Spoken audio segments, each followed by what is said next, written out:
Mr. Speaker. I rise today in support of this important legislation that will bring greater transparency to the judges adjudicating cases every day all across this country.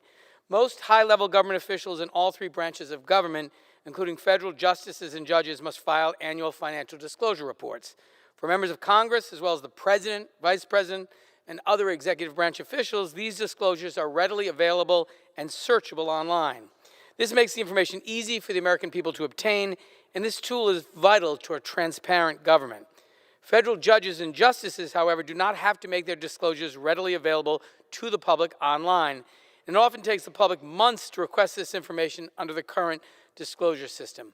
This delay in information often prevents the public from being able to determine if a judge has a financial interest in a certain court case in a timely manner, effectively weakening the enforcement of recusal requirements even if there is a conflict of interest.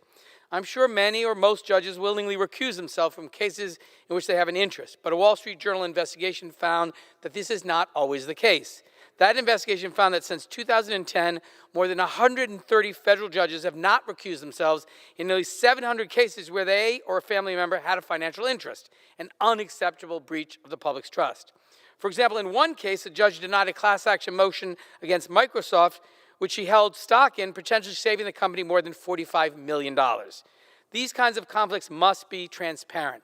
The Bipartisan Courthouse Ethics and Transparency Act of 2021 would increase transparency and empower the public by mandating that federal judges' financial disclosures are publicly available and searchable within 90 days of filing.